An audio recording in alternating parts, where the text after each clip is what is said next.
questions? Fire is serious business.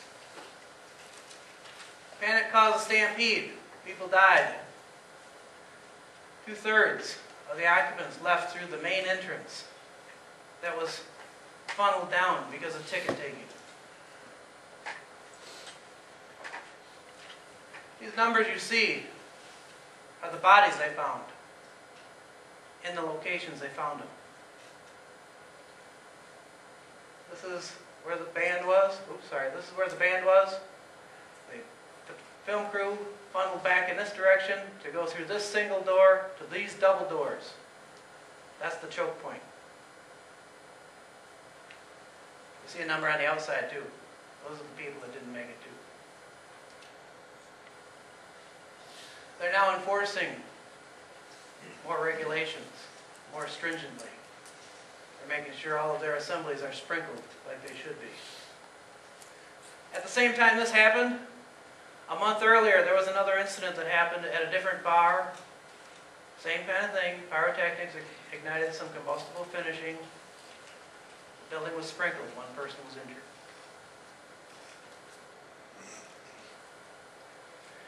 Now, we're going to get into the nuts and bolts, and it's going to be a very, very quick thing. This is the crowd manager's responsibility. He is the person in charge of movement, assessment of all aspects of the venue prior to its use. In other words, you're responsible for everything that's going to keep everybody safe, no matter what it is. It could be somebody trips down the stairs. It could be ice on the sidewalk. It could be a gas leak outside that's leaking into the building, and you've got to know what to do with your patrons and how to get them out of the building efficiently. You also are responsible to train your subordinates to make sure they know these things. You don't have to do all of these things. You have to be aware that you're responsible for all of them. Okay, this is a list of how many crowd managers you're supposed to have. One at 50 to 250. At 50 to 251, 251 to 502, so on and so on. The more people, the more crowd managers we need. You need to communicate when there's more than one. You have to talk to each other. Okay, you will, and this is out of code, you will receive improved training. Churches are exempt up to 2,000 members. This is a list of what you're going to be looking for, and this is going to be explained in the presentation as I quickly go through it. This is not all-inclusive because this is only a 45-minute presentation. Okay?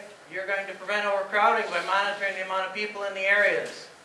That means you ticket take, you got tally counters, you have someone in communication with you saying, I have so many people coming in the building and so many people left. Do the math. You know what your capacity is, make sure it does not exceed. You're going to walk everywhere before the event, during the event, to make sure everything stays clear, because as the event's going on, let's say it's a bar with a little bit of a restaurant in there. Well, the cook doesn't want that trash can sitting in there because it's too busy of a night and it's getting in his way, so he puts it out in the hallway.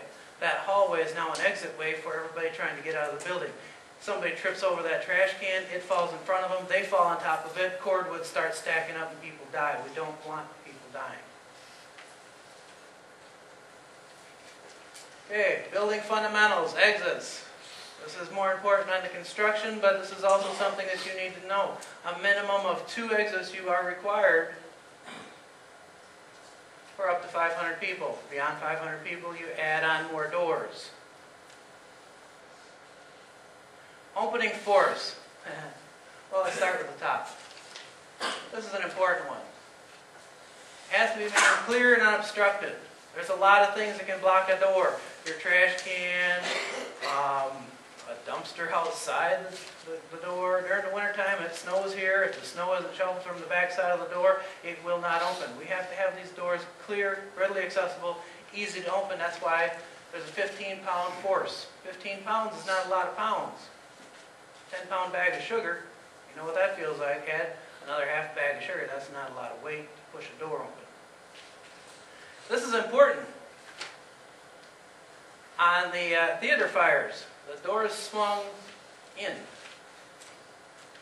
So when the crowd was panicking because the actors opened the doors in the back, everybody went to the doors and was pushing on the doors. Well, everybody's pushing You can't back up to open a door. The doors have to swing out. Get you out now. We have dumpsters that have to be at least 20 feet away from a building. This is normal. These are actual pictures that we have taken over the years of businesses. Now, I don't blame anybody here for what you're doing. What your thought is you're thinking about your business, you're making money, you're getting people in, you're getting people out, and that's all you're concerned with. And that's fine. I'm here to open your awareness to the fact that you need to be aware of, just because you got too many bar stools doesn't mean you put them in the stairway by the exit doors. That don't mean you stack up your empty beer bottles in the exit corridor. Find somewhere else to put them. You notice there's cross-hatching on this floor to try and help the employees remember.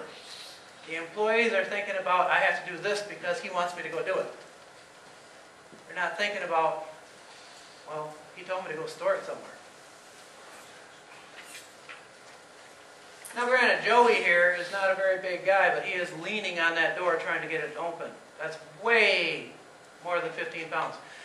If on the way out you guys want to try, those doors at the top of the auditorium here are at about 10 to 15 pounds of pushing force. So you get a familiarization. This is an actual photo. Not staged. I don't know who put it there, but I do know it got removed after we found it. Imagine your surprise when you go to open up that door. Okay, Panic Hardware is required on all assembly doors. Those are Panic Hardwares at the top of this. There's Panic Hardwares on the way out. Not just the doors from the assembly. Anywhere to get people out to the public way, they're required the whole path. Okay? This part here means when you have Panic Hardware, you can't have that thumb turn. You can't have that slide bolt. You can't have the chain. One piece of device on Panic Hardware. Okay, that's a picture of Panic Hardware. Notice anything here? How's somebody going to get out without knowing the code? Slide bolt, exit sign, handle. That's multiple devices. One device per door. If you have a security issue, there are other ways of handling it. There is no panic bars on either one of these doors either, by the way. Exit signs, you got to be able to see them. If you look at the top of the auditorium, you can see all of them. They have to be lit at all times. They have to show you where the exits are. If you cannot see the exits, they have to have a directional sign to let you know you have to go this way to get to the exit. Legible. This one you can tell is bright and it's lit. That one is not. There's a little red light that should be on right here saying it's got power. That one does not. Sometimes it's not because of the power, because there's little light bulbs in there you have to replace every now and then. They have to be lit at all times. During the day, obviously, during the day you'll be able to see this one. But at night when the lights are down or off, you have to be able to see them. Or if the power goes off, these contain batteries. They will light up to get people, once again, out of the building somewhere safe. That's all we're trying to do. This one looks like an oddity, don't it? You know where this sign came from? This sign came from a code requirement that came from the MGM Grand Fire. Because like you've seen in the Rhode Island fire, within 3 minutes the smoke was down to here. Where are you going to be? You're not going to look for that exit sign way up at the ceiling. You're going to be looking for the one down on the floor. So if you have them in your location, you have to make sure these tables and chairs don't get put in front of them, because they are there for the worst case scenarios, and that's where we live. We try to keep people alive through them. Okay, exits and egress illumination, that means lighting. They have to be lit at all times. If you notice on these stairs, we have little lights on them, LEDs, all the way up, because they have to be lit all the time.